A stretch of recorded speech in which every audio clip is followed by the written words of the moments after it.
Hi guys, Mark here and I ride a Raleigh. We're going to be doing a head-to-head this week on the Stowaway 20 and the EVO2, the budget version. We're going to be doing a direct head-to-head competition and comparison, see what's worth the money for your bucks, and have a look at the componentry. Is the quality the same in the two bikes? Are you getting a totally different bike for the money? Visually, on camera from a shot, admittedly, they look the same bike more or less. But as soon as you get in the nitty gritty, you can see they're completely different bikes. Where I can, I'm going to try and do picture in picture to give a direct comparison of the two, otherwise it's going to be a little bit of cut frame action. If you're watching, hit the notifications bell, get updates. I land 2 videos a week, and all my videos are paid for myself. All the components which go into the video, the cameras, the laptops, the software, all that sort of shenanigan, along with the product placements, are actually paid for by me.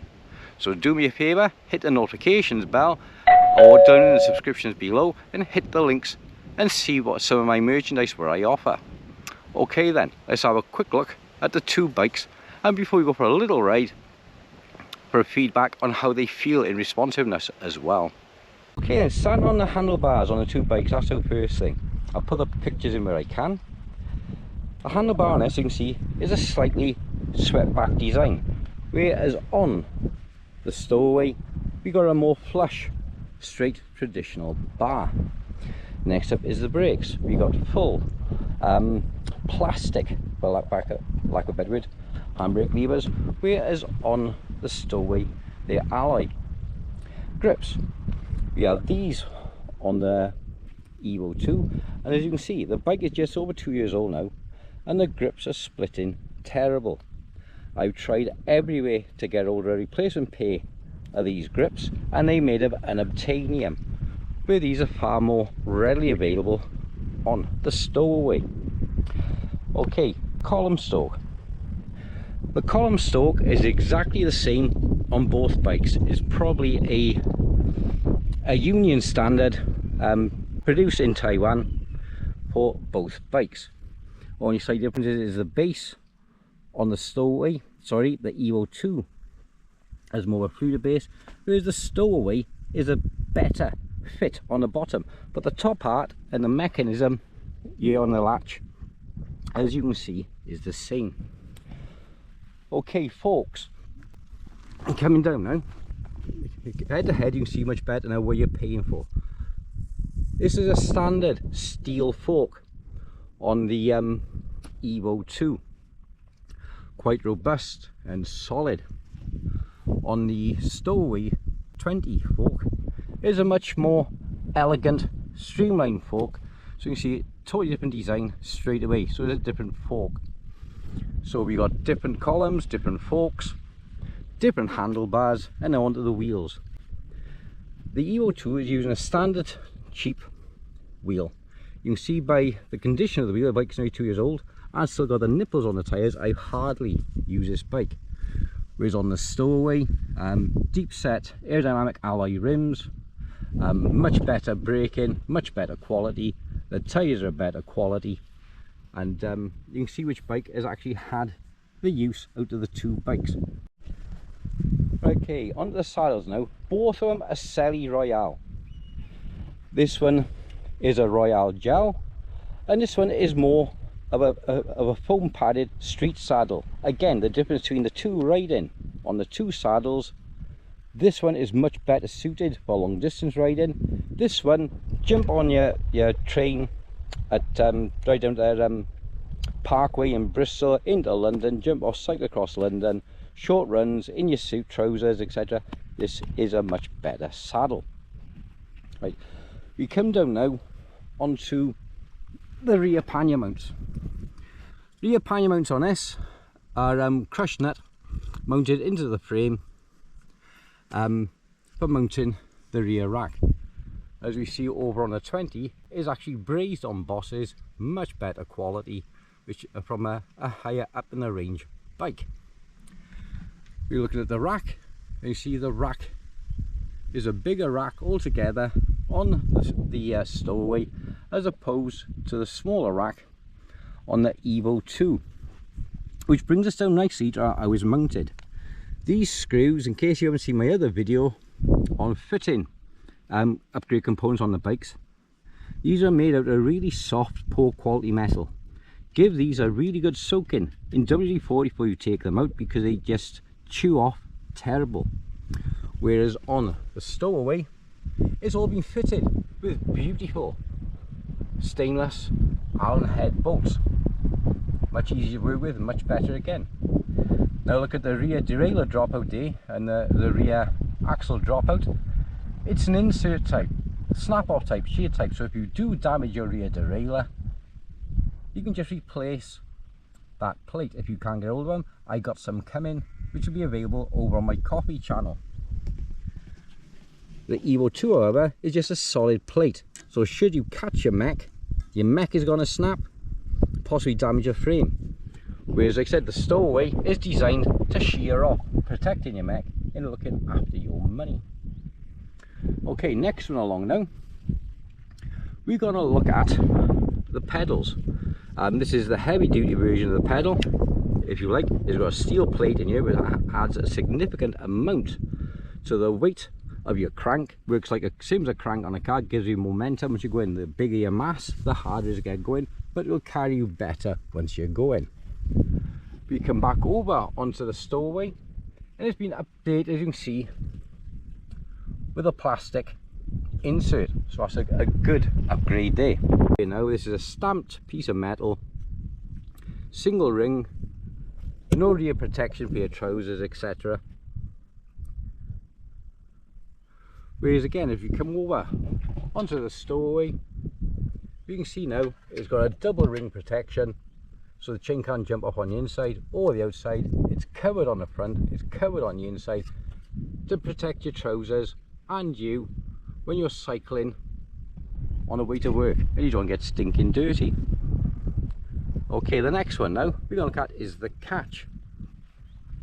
On the catch on the EVO2 is this flip type here. You pick up your nail, you got this square peg here or round peg here which locates into this cap to lock it in place. On the Stowaway is a better design, I think. This dog here actually locks down into the lever there, and as you can see from as I'm playing with it, it's much stiffer in operation as well. As you can see, it's on a different level. This is basically two square plates with a hinge well together, whereas on the Stowaway is a beautifully fitted knuckle design which holds everything together nicely. We then come back around to the mudguards, etc. No need to check the rear, same as the front. The EVO2 has a tin heavy metal mudguard, whereas the Stowaway has a lovely light plastic mudguard, which again goes to helping when you're mounting your accessories, etc. How would you do that? Because you're reducing the weight over your axle, it means when you fit alloy racks, etc. and things like this, the bike stays lighter on the front than the solid metal that's in the EVO2 mudguard. It's got the lighter alloy wheel as opposed to the heavier on the Stowaway. And I said as well, it's got the revised head. Again, brings it back around nicely to the handlebars. Like I said, he's a steel handlebar. You can see him pitting on there already. Whereas on a Stowaway, it's a lovely lightweight alloy handlebar. So the weight saving has gone into the Stowaway as opposed to the Evo is massive. It's a good few pounds lighter on the Stowaway than the Evo. As you can guess, that's why. Both of these bikes are not bedroom queens, and they both live in the garage. And we're going to look now how the parts have aged over 2 years. So putting away wet, as you would in work, you wouldn't mop your bike down every day if you was working in London in the city. Let's have a look how the components have aged. Okay, the standard mild steel brackets, as you can see here, have started to rust. The top of your metal frame is pitting. You wouldn't expect this now on an 18 to 2 year old bike. However, if we look at the Stowaway, all the brackets are still like brand new.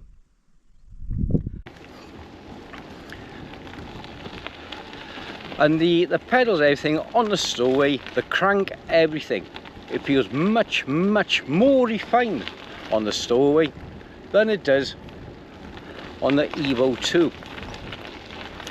So it makes you wonder, what's the point of buying an EVO2? The Stowaway 2 is a much more expensive bike. I think this year, for 2025, the price has risen to £550. Whereas the EVO2 from Halfords is roughly £200. A third of the price. And for a third of the price, you get a third of the bike. Hence why the two bikes being used and kept in the garage for the last 2 years, the difference between the two when I take them out is quite remarkable.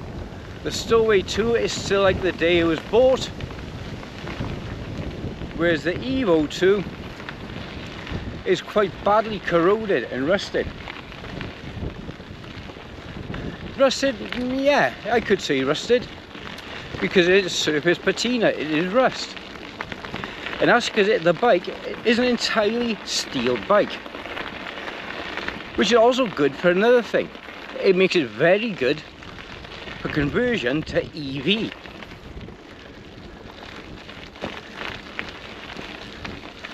Because you have the solid dropouts on the rear, you can take the extra torque from the electric motors.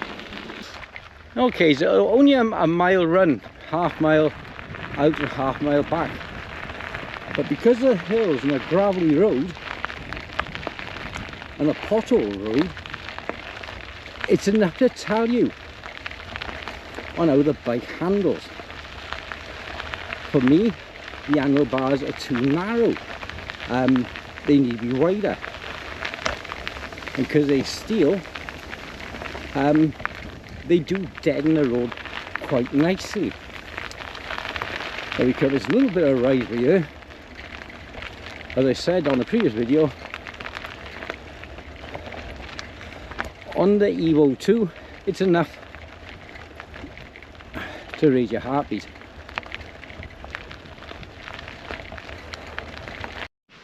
Okay then guys, so what's the difference between the two bikes? And the answer is simply this: quality. With the Stowaway, you do get a hell of a lot more bang for your buck. It's a lighter alloy frame opposed to a heavy steel frame. The componentry is better quality. Like I said, both bikes live in the garage with rain on the roof causing steam and humidity in the garage, etc. The Stowaway has shown no sign at all of rust or pitting, whereas the EVO2 is pitted all over the frame. As I show you here, we have pitting down in here. We have pitting on the rack that you see through there. We have pitting on the handlebars, and again, that's because this is a steel bike. The Stowaway 2, Stowaway 20 is an all aluminium bike. Look at the handlebars, they still look brand new, apart from damage which I've done doing video and filming, etc. Everything which is alloy on this bike is still like brand new. The seat post, this becomes extremely hard to use if you haven't used a bike for a while. And the same again when cycling on the hills, this is a much heavier bike. But that's all the negatives, such as the splitting grips, which you can't get hold of Raleigh to replace for love nor gold. Handbrake levers, again, because they're metal, they're pitting on there. The hills around here, as you can see, are extremely steep. And this lever here actually pulled out the adjustment on here, so I got very little rear brake, so I need to fit a new lever on there. Front one is still okay. These are using, let's have a look, a longer brake levers, whereas on the Stowaway it uses Tektro, a much better quality lever altogether. Saves a higher spec on the revo shift on the Stowaway. So as I can see, for me the Stowaway is the quids in winner. It's about £550 to £600 for this year's bike, and the EVO2 you can get from Halfords for about £200. But You do get a lot of bikes still pay money. It's a bike you can use every day, and if it's stolen, you're not going to lose a lot of sleep over it. Whereas if I was to have this stolen, I'd be absolutely gutted. She's a lovely ride. She rides like a full-size bike. She's lighter. She's good on the hills. And if people remember, see my first video on the review on the EVO2, my first version of this bike, I sold it within weeks of having it because for the hills around here, the bike was no good. However, the Stowaway, because it's a much lighter aluminium bike, is head and shoulders above the EVO2 for riding on the hills. But again, if you're in London and Bristol and Birmingham where thievery is high, this is the bike you want.